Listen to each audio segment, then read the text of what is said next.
کمال کیسے حاصل کریں؟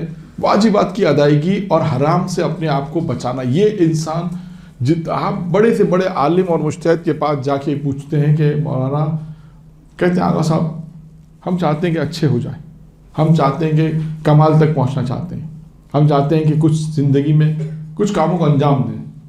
تو اکثر عالم روحانی وہ کیا کہتے ہیں؟ فقط واجبات. بعض لوگ کہتے ہیں واجبات رضا, واجبات کی ادائیگی کرو, حرام سے. اچھا اب آپ یہ دیکھیں, یہ دو چیزیں ایسی جو عرفی مثال کے ذریعے میں بہت آپ کے کام آئے گی.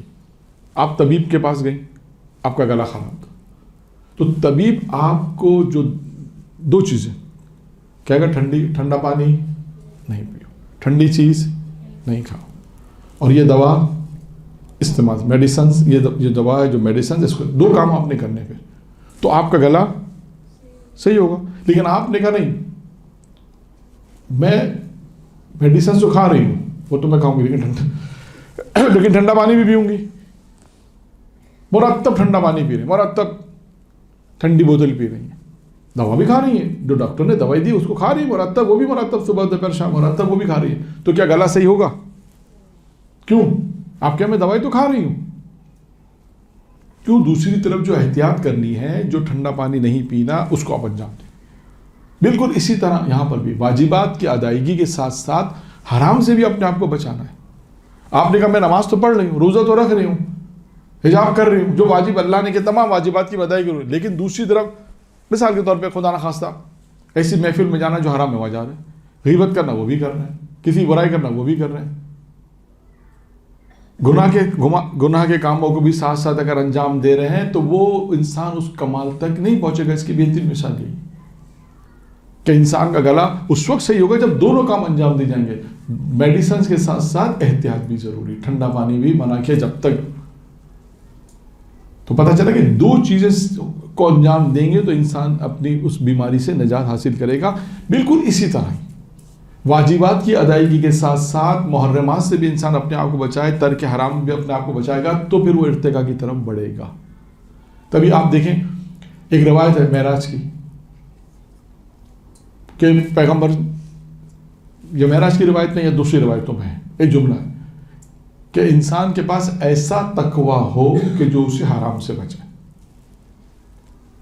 یعنی ایسا تقوی نہیں ہو کہ جو اسے حرام کی تقوی ہے لیکن اسے حرام کی طرف نہیں روک رہا, تو کوئی فائدہ نہیں ہے اس تقوی کا. یعنی تقوی بھی ایسا ہو, یعنی واجبات کی ادائیگی ایسی ہو کہ جو اسے گناہوں سے محفوظ بھی رکھتا ہو, وہ تقوی فائدہ مند ہے. وہ تقوی فائدہ مند نہیں ہے کہ جو واجبات کی ادائیگی کے ساتھ ساتھ انسان گناہ بھی انجام دے رہا, پھر انسان کمال تک نہیں پہنچے گا. تو آپ دیکھیں ہم اپنے معاشرے میں, اپنی زندگی میں کیوں کمال تک ہی نہیں پہنچتے؟ اس کی وجہ اس لیے احتیاط نہیں کر رہے. ہم نماز پڑھ رہے ہیں, روزہ بھی رکھ رہے ہیں, حجاب بھی کر رہے ہیں, حج بھی ادا کر رہے ہیں, اب معروف بھی کر رہے ہیں جو واجب ہے, لوگوں کو نیکی کے حکم بھی دے رہے ہیں, برائی سے بھی روک رہے ہیں, معاشرے میں اصلاح بھی کر رہے ہیں, اچھے کام بھی کر رہے ہیں, مدرسے میں بھی جا رہے ہیں, مدرسہ پڑھا بھی رہے ہیں, اور آگے چل رہے ہیں, کتنے اچھے اچھے کام ہم انجام دے رہے ہیں, صلہ رحمی بھی کر رہے ہیں, اور آگے چلے جائیں. لیکن دوسری طرف جہاں ہم جس محفل میں نہیں جانا چاہیے وہاں جا رہے ہیں. مثال کے طور پر غیبت نہیں کرنی چاہیے, غیبت بھی کر رہے ہیں, گناہ کے کاموں کو ساتھ ساتھ انجام دے رہے ہیں. تو کیا پتہ چلا کہ وہ گناہ کی وجہ سے انسان ترقی کی منزلیں طے نہیں کر رہا, وہ کمال حاصل نہیں ہو رہا. جس آپ کے سامنے مثال میں نے عرفی ایک مثال دے دی, بالکل اسی طرح کہ آپ میڈیسن 10 دن تک میڈیسن کھاتے رہے, ساتھ ٹھنڈا پانی بھی پیتے رہے. آپ ڈاکٹر کے پاس جا کے گئے, ڈاکٹر کہے گا کیوں صحیح نہیں ہو رہا؟ آپ کے میں نے میڈیسن تو مکمل لی, آپ ڈاکٹر مجھے احتیاط کی, احتیاط نہیں, ہم تو ٹھنڈا پانی پی رہے.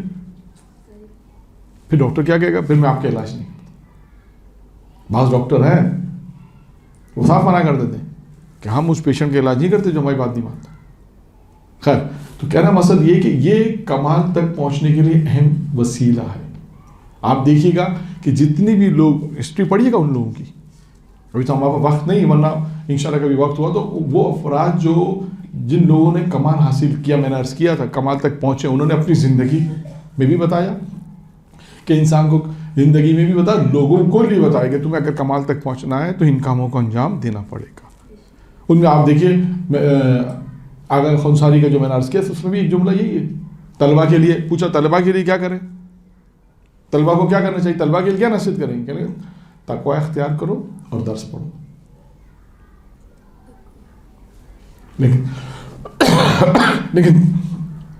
لیکن تقوی بھی کیسا ہوگا, جو گناہوں سے بچائے گا. تقوی ایسا نہیں ہوگا جو گناہوں سے نہیں بچائے گا, تقوی ایسا ہو جو گناہوں سے بچائے. اب آئیے نمبر 2, اسی کے ساتھ انہی چیزوں کو بیان کرتے ہیں. مستحبات کو انجام دینا ہے اور مکروہات سے اپنے آپ کو بچانا. دیکھیں مستحبات کے اپوزٹ کیا ہے, مکروہات.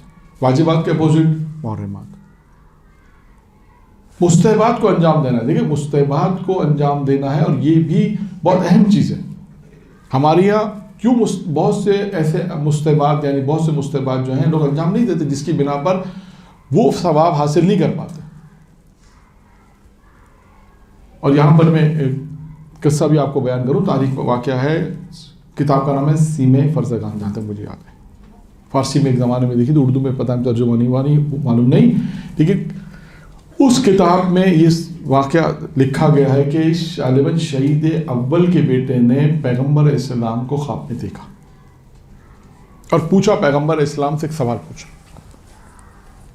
پیغمبر اسلام سے سوال یہ پوچھا کہ پرانے زمانے کے جو علماء تھے, پہلے کے جو علماء تھے, ان میں کرامت ہوتی تھی, آج کل کے علماء میں کرامت ہی کیوں نہیں؟ ہو سکتا ہے یہ سوال آج بھی کوئی کرے, تو کرتے ہیں. لیکن اس نے, ان کے بیٹے نے کس سے سوال پوچھا؟ رسول خدا سے. پیغمبر کو خواب میں دیکھا, پیغمبر سے سوال پوچھا. پیغمبر اسلام نے کہا کہ صرف وجہ اتنی کہ پرانے جو علماء تھے ان کے پاس احکام کی 2 ہی قسمیں تھیں. آج جو علماء ہیں ان کے احکام کی 5 قسمیں, بس اتنا سے فرق ہے. آج کے احکام کتنی قسمیں ہیں؟ 5. واجب, حرام, مستحب, مکروہ اور مباح. یہ آج کا. پہلے کے جو علماء تھے ان کے 2 قسم کا, حرام اور واجب. کا وہ لوگ مکروہات کو حرام میں شمار کرتے تھے, مستحبات کو واجب. اور مباح تو کام وہ ہے جو اگر اللہ کے لیے کیا جائے تو وہ مستحب ہو جاتا ہے, جو کام اللہ کے لیے کیا جائے وہ مستحب ہو جاتا ہے. تو کہا کہ پرانے جو علماء تھے ان کے بعد احکام کی صرف 2 ہی قسمیں تھیں. یعنی وہ مکروہات کو, مثلا مکروہ کو کہتے ہیں نہیں انجام نہیں دینا, مثل حرام ہے. مستحب مثل واجب انجام دینا ہے, انجام دینا ہے اسے, اگرچہ مستحب ہے لیکن مثل واجب. تو پتہ کیا چلا کہ تو انسان کے اندر دیکھیں کرامتیں پیدا ہوتی. شہید اول کا قصہ ہے کہ پچھلے ہفتے شاید آیا تھا کہ جو لکھتے ہیں پہلے زمانے میں تو دوات لکڑی سے اور دوات سے لکھا جاتا تھا نا. اگر آپ ایک لکڑی کا جو قلم ہوگا وہ دوات میں اگر ڈالیں گے, انک میں ڈالیں گے, تو کتنے لائنیں لکھ سکتے ہیں. آپ نے پرانے لوگوں کو دیکھا ہوگا, وہ شاید انہوں نے اس میں دوات میں ڈالا, پھر فوراً لکھا, پھر ڈالا, پھر لکھتے تھے.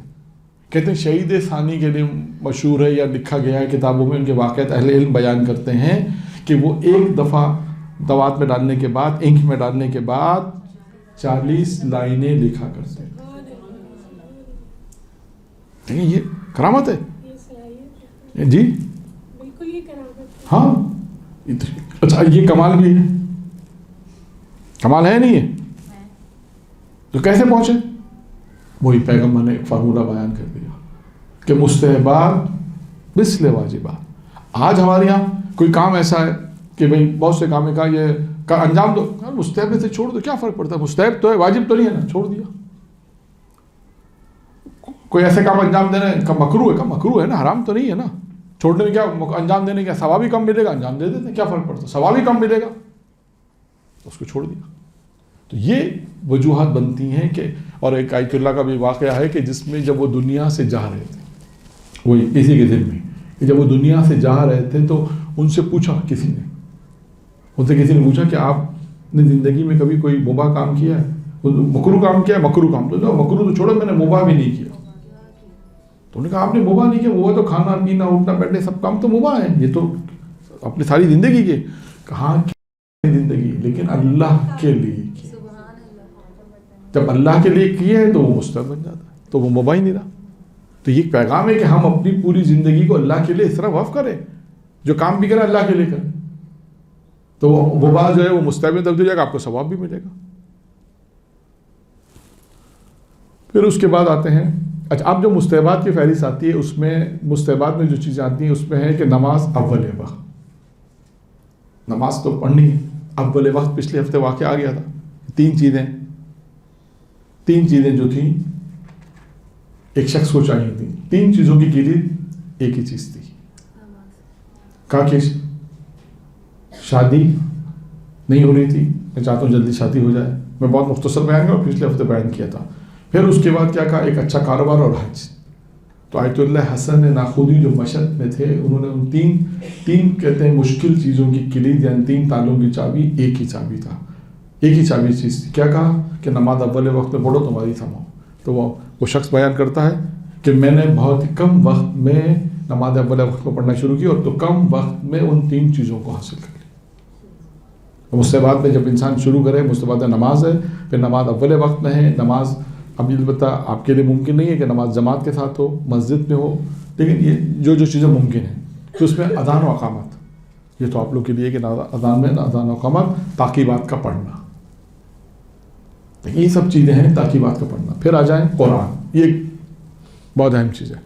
اپنی زندگی میں قرآن کو آپ پڑھنا روزانہ، آپ دیکھیں روزانہ پڑھنا کوئی ایک سورہ، کوئی ایک چھوٹا سورہ زندگی روز اپنی زندگی میں رکھ لیں کہ یہ سورہ پڑھے بغیر مجھے سونا، جو چھوٹا سورہ پڑھنا چاہتے 30 آیتوں والا، 40 آیتوں والا.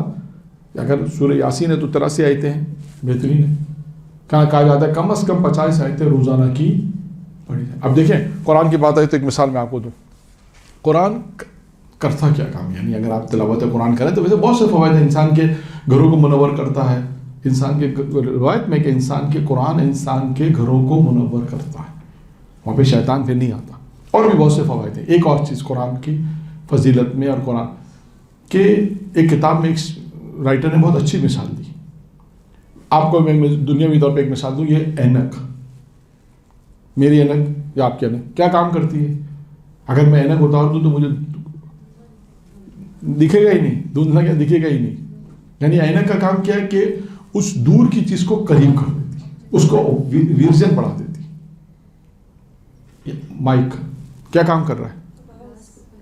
آواز کو بڑھا رہا ہے. یعنی اگر مائک نہ ہو تو 50 خواتین سن سکیں گی، مائک ہوگا تو کیا ہوگا؟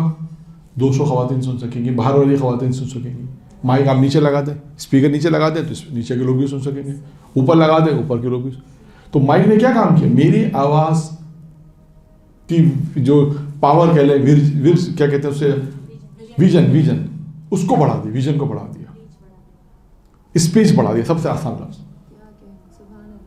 یعنی جو 50 خواتین سن سکتی تھی 200 خواتین سن رہی ہیں، 400 خواتین سن رہی ہیں. اسی طرح یعنی یہ کام کس نے کیا؟ مائک نے کیا. اسی طرح اینک جو میں اگر اتار دوں تو کچھ نظر نہیں آئے گا، پہن لوں تو اینک نے کیا کام کیا؟ جو دور کی چیز تھی اب مجھے صاف نظر آ رہی.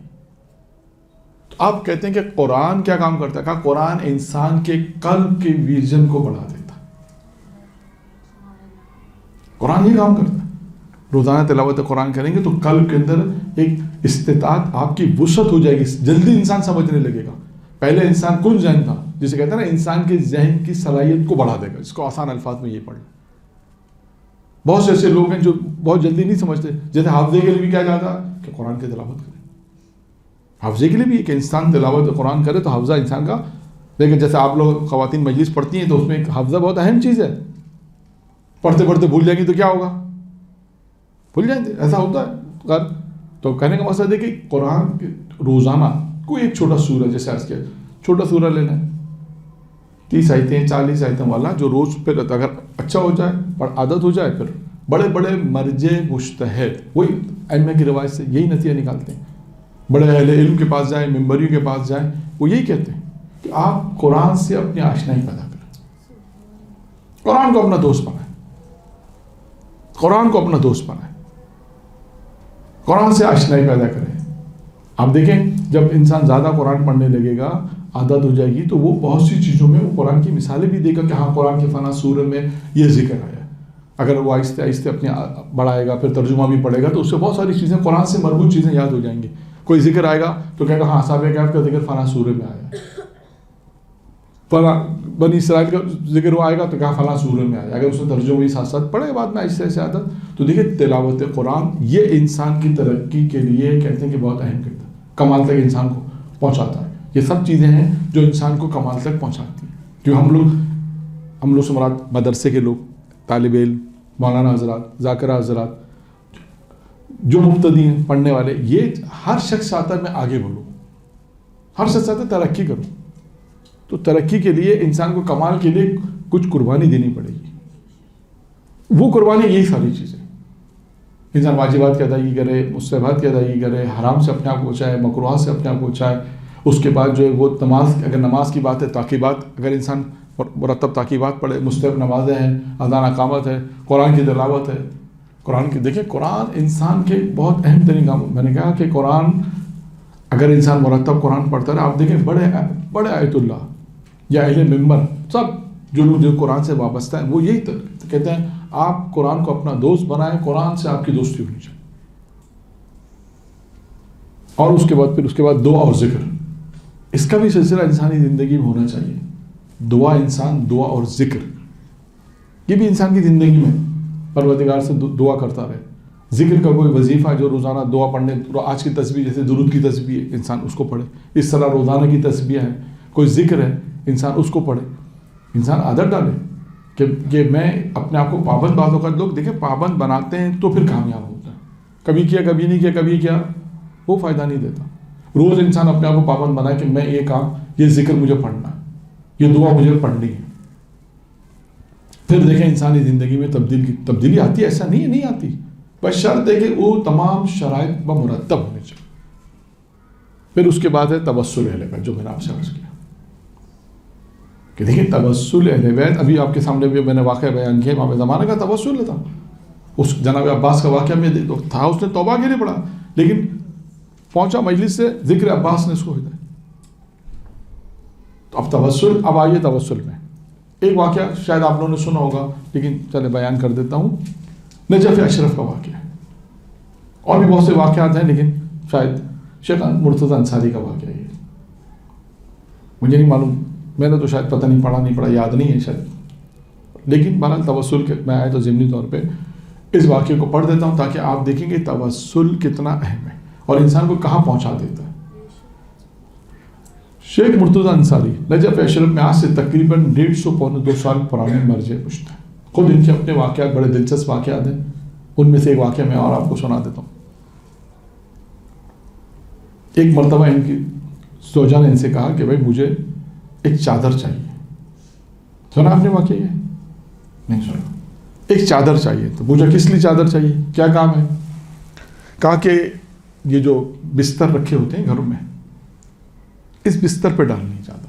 برا لگتا ہے، مہمان آتے ہیں، برا لگتا ہے. ایک چاہتا ہوں ایک چادر اس پہ ڈال دی جائے. تو انہوں نے کہا کہ میں اس کی ضرورت محسوس نہیں کرتا ہوں، میں اس کی ضرورت محسوس نہیں کرتا کہ ہونی چاہیے. نہیں ہے تو کیا فرق پڑتا؟ نہیں ہے، کوئی مہمان آیا ہے، کیا فرق پڑتا ہے؟ انہوں نے کہا کہ میں اس کے پیسے نہیں دے سکتا. ٹھیک ہے. کچھ عرصے کے بعد 2 مہینے 3 مہینے 4 مہینے مثلا 4-5 مہینے بعد انہوں نے دیکھا کہ اس پہ چادر پڑی ہوئی ہے.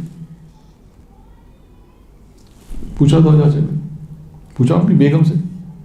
آج کے اسلام میں یہ لفظ زیادہ اچھا ہے، کیونکہ آج کے اسلام سے ماڈرن لفظ استعمال ہونے چاہیے نا. زوجہ پرانا لفظ ہے، بیگم. اور زیادہ ماڈرن ہو جائیں گے وائف. جتنے زیادہ ماڈرن الفاظ استعمال ہوں گے وہ زیادہ لوگ اس میں زیادہ انٹرسٹ پیدا کر سننے میں بھی. خیر، کیونکہ بعض اوقات اصل میں شخصیت کے اعتبار سے جملہ استعمال ہوتا ہے. اب ہم یہ نہیں کہیں کہ شیخ مرتضیٰ انصاری نے اپنی وائف سے کہا، یہ مناسب نہیں ہے. کہیں شیخ مرتضیٰ انصاری نے اپنی زوجہ سے کہا. شخصیت کے اعتبار سے یہ جملے استعمال ہوتا ہے. خیر، آپ نے پوچھا کہ بھائی میں تو آپ کو پیسے نہیں دیے، یہ چادر کہاں سے آئی؟ کہنے لگی حضور جو آپ ماہانہ دیتے ہیں مجھے، اب وہ جو بھی دیتے ماہانہ، مثلا اس زمانے میں دیتے ہوں گے 10 درہم فرض کر لیں، تو آپ جو 10 درہم دیتے ہیں ماہانہ، تو میں نے اس میں سے تھوڑا تھوڑا بچایا، تھوڑا تھوڑا پونا درہم آدھا درہم مثلا بچاتی رہی، آدھا درہم بچاتے، اور تاکہ جب 3-4-5 ماہ گزر گئے تو جو پیسے بچے اس کی میں نے چادر لے لی. تو انہوں نے کہا اچھا اس کا مطلب یہ ہے کہ 9.5 میں گزارا ہو سکتا ہے. تو کہا آئندہ تم کو 9.5 ہی ملا کریں گے. اتنے سخت تھے. اور بھی ان کے دلچسپ واقعات ہیں. یہ وہ تھے جو ایک جملہ کہہ دوں کہ یہ وہ تھے کہ جنہوں نے یہ کہا تھا کہ اگر زمانے کا امام مجھے مجتہد کہے گا تو میں اپنی توسیع مسائل دوں گا. ہاں، اور واقعہ ہے تاریخ میں، کتابوں میں ہے کہ وقت کا امام زمانہ، وقت کے امام آنے کے بعد امام نے ایک سوال پوچھا، انہوں نے جواب دیا، پھر اس کے بعد پورا طولانی قصہ ہے. پھر امام نے کہا کہ انت مجتہد. پھر انہوں نے جب لوگوں سے پوچھا یہاں کوئی آیا تھا، لوگوں نے کہا کوئی نہیں آتا، تو پھر اسے اس بات کا یقین ہو گیا آنے والا امام تھا اور انہوں نے مجھے یہ سند دی کہ میں مجتہد ہوں، تو انہوں نے وہ توضیح، اس وقت انہوں نے وہ توضیح مسائل. دیکھیں یہ ایسے لوگ گزرے، یہ ہے کمال کہ امام زمانہ نے کہا تو مجتہد ہو، پھر اس کا تو یہ ہے کمال کے لیے. اب یہ وہ لوگ تھے جو اپنی زندگی میں زیارت عاشورہ، زیارت جامع کبیرہ، نماز شب، یہ کہتے ہیں پڑھا کرتے تھے. جامع کبیرہ کے لیے بہت زیادہ ہے کہ جامع کبیرہ انسان پڑھے، دعائے کمیل، یہ تمام چیزیں دعا اور ذکر میں آ جاتی ہیں، جو میں نے ابھی اس میں نہیں بیان کی کہ دعا اور ذکر میں کیا کیا گیا. جب ان کے واقعات آئے تو ذہن میں آئے زیارت جامع کبیرہ، دعائے کمیل، دعائے توسل، حدیث قصہ، یہ ساری وہ چیزیں ہیں کہ جو انسان مرتب پڑھتا ہے، مرتب جسے کہتے ہیں. زیارت آل یاسین، جمعے کا دن ہے ویسے ہی پڑھے، دعائے عہد ویسے ہی پڑھے. ساری وہ چیزیں کہ جو انسان کو آہستہ آہستہ آہستہ آہستہ ایک مقام تک پہنچاتی. یہ کمال بٹن دبانے سے نہیں آتا، یہ ذہن میں رکھیے گا کہ آج پڑھا کل میں بہت پتہ چلا میں لوگوں کو دیکھ رہی ہوں اور فلاں دیکھ رہا ہوں، ایسا نہیں ہوتا، ایسا نہیں ہے. تو خیر اب ان کا جو اصل واقعہ بیان کرنا تھا وہ تو میں بیان کروں. یہ تو میں نے آپ کے سامنے ضمنی طور پہ بیان کیا کہ یہ وہ شخصیت ہے جو کمال کی اس منزل پر ہے. اب ان کے زمانے، یہ جو جس دور میں مجتہد تھے، درس خارج دے رہے تھے، ان کا ایک شاگرد تھا. درس خارج آپ کے علم ہے کہ 10-12 سال انسان پڑھتا ہے پھر درس خارج میں بیٹھتا ہے. اور ان کا جو شاگرد تھا اسے درس سمجھ میں نہیں آ رہا تھا، گیا درس میں کچھ سمجھ میں نہیں آ رہا تھا. جیسے آج کل کہتا ہے پورا بلینک ہو گیا، کیونکہ پرانی جو کتابیں پڑھائی جاتی ہیں، آخری کتاب رسائل مقاصد کفایہ ہے، وہ کتابوں پر پھر درس خارج ہوتا ہے. مجتہد اپنا درس خارج جو دیتا ہے وہ جو کتابیں پڑھی ہوتی ہیں اس کے اوپر اس کا درس خارج ہوتا ہے. اب یہ جب درس خارج میں پہنچے تو انہیں کچھ سمجھ بھی نہیں آ رہا کہ کیا. اب 10-12 سال جو محنت ہے وہ ضائع ہو رہی ہے، 10-12 سال جو محنت کی وہ ضائع ہو رہی ہے. اب ایک مہینہ گزرا مثلا کے طور پہ 10-12-15 دن، مہینہ پر گزر گیا، کچھ ہی سمجھ میں نہیں آ رہا، تو آدمی کیا کرے گا؟ نجف میں ہے تو کیا کرے گا؟ کس کے پاس جائے گا؟ امیر المومنین کے پاس. کہتے ہیں طالب علم گیا، جانے کے بعد اس نے گریہ کیا، مولا سے کہا مولا کچھ سمجھ میں نہیں آ رہا، مولا میری مدد کیجیے. خوب گریہ کیا، خوب گریہ کیا. کہتے ہیں کہ خواب میں امیر المومنین آئے.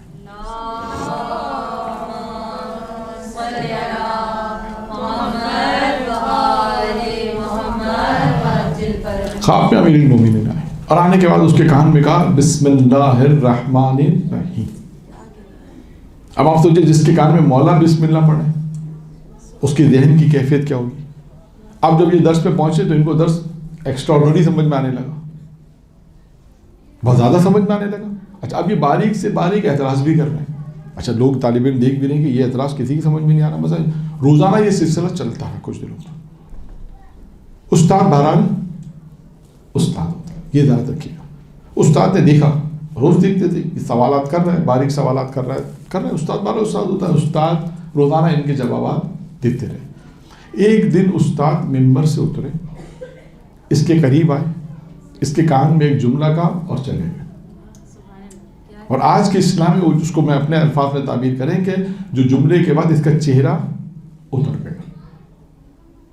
کیا کہا استاد نے؟ استاد نے اس کے کان میں کہا کہ جس نے تیرے کان میں بسم اللہ پڑھی ہے اس نے میرے کان میں پوری سورہ حمد پڑھی ہے. اب سوچ لیں، اب دیکھیں یہ شخصیت ہے کمال کی. شیخ انصاری اس منزل پر ہیں. یہ اگر آپ سوچیں کہ یہ اس سے بڑا کیا کمال ہے کہ امیر المومنین آ کے سورہ حمد پڑھ جائیں، اس سے بڑی کیا انسان کو کمال چاہیے. اب یہ شخصیتیں کیسے پہنچی؟ یہ ان کی اپنی زندگی جن میں یہ تمام چیزیں جو میں نے آپ کو بیان کی یہی ہیں. واجبات کی ادائیگی ہے، مستحبات کی ادائیگی ہے، پھر اس مستحبات میں بھی نمازیں، تعقیبات ہیں، دعا ہے، ذکر ہے، قرآن ہے. پھر ذکر دعا میں بھی کون کون سی دعائیں؟ زیارت جامع کبیرہ ہے، ہر شب جمعہ اگر کوشش کرے دعائے کمیل ہے، حدیث قصہ ہے، میں دوبارہ ریپیٹ کر رہا ہوں، مطلب وہ ساری چیزیں، یہ وہ سب چیزیں جو انسان اگر اپنی زندگی میں ان چیزوں کو لیا ہے تو پھر آہستہ آہستہ وہ ان کمال کی منزل پہنچے اور یہاں تک پہنچے گا. ایسا نہیں ہے یہ بھی عام انسان ہے، وہ معصوم نہیں ہے یہ بھی. اور ایسے ایک نہیں، کتنے ایسے واقعات ہیں جو امام زمانہ سے بھی مربوط ہیں، مولا کائنات سے بھی مربوط ہیں، بہت سے دیگر ائمہ سے بھی مربوط ہیں. تو خیر ایک چیز اور رہ گئی آخری، وہ ہے روزہ رکھنا. بس روزہ رکھنا. تو ہم نے آپ کے سامنے تقریباً پچھلے دنوں میں اور آج ان 2 دنوں میں جو ہے وہ اس چیز کو کمپلیٹ کیا. اس موضوع کو اگرچہ بہت ساری چیزیں اس میں اور بھی آ سکتی ہیں، لیکن لیکچر کی حد تک تقریباً جو لیکچر کا ہمارا ٹائم تھا اس کے اعتبار سے کہ مختصر ہم نے چیزیں اس میں بیان کی کہ اگر انسان کمال حاصل کرنا چاہتا ہے تو کس طرح کمال کو حاصل کرے گا. پہلے کمال کو سمجھے گا کہ کمال کیا ہے.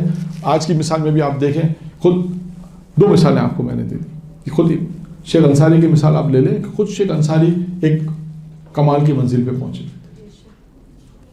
یہ کمال ہے کہ امیر المومنین علیہ السلام جو ہے وہ خود آئے، اللہ نے سورہ حمد پڑھی، یہ کمال ہے. تو یہ کمال پہ پہنچے تو کیسے پہنچے، یہ ایک سوال ہے. اور آپ کے سامنے ان چیزوں کو بیان کیا کہ انسان اگر ان چیزوں کو انجام دے تو کمال کی منزل پہ پہنچ سکتا ہے. درود پڑھے محمد و آل محمد.